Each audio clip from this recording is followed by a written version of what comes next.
So today, guys, what we're doing is we're washing frames. So I've had a lot of damage throughout the years with moth damage, and we've had a lot of frames that were damaged because of that. So today, and I watched this on a video, so I'm trying it out myself, we are washing our frames with a pressure washer, getting them all cleaned up so later on we can dip all these frames in fresh wax, get them layered with it, and hopefully the bees will take for it a little bit better. And we've got some mighty dirty frames out here, and I'll show you here in 1 second. See all the nastiness that comes with wax moth? They just wreck these frames, eat all the wax, and just leave all that black oomph into it. But don't you worry, we are going to get these things nicely and cleaned. That way they can be re-waxed and go back into service. Now here's a couple that I've already kind of washed.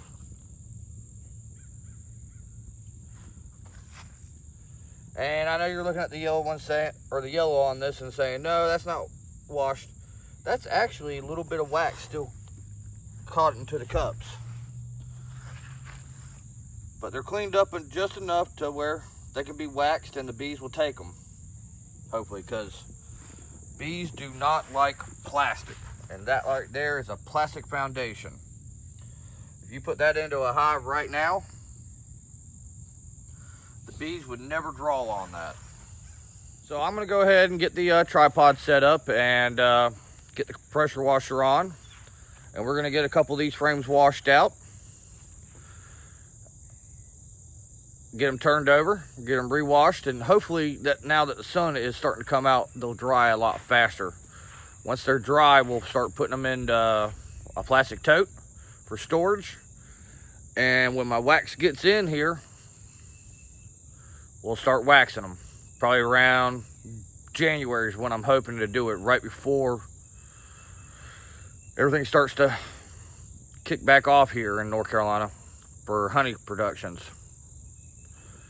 So let me get this tripod set up and you get to watch me wash frames.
Well, that's pretty much how it's done. There's a lot more to go, These got to sit there and dry. I've already washed out a tote. We'll start loading up the frames as is once they are all dry. It's going to take about, I'm going to say about an hour or so to get them dry. And then we'll package them away and then break them back out in January when we go to dip. And hopefully they'll all get dipped right and all the bees will take to them. And we'll get a lot more honey and a lot more drawn cones this year. And if you were wondering who showed up in the blue car, I guess you could call her Mrs. Bees Nuts. It's a rare time that she ever shows up on the camera. But if you like this, if you like these videos, please hit the subscribe button. And as always, have a wonderful day. I need to get back to work because there's probably about another 100 to 200 frames to do.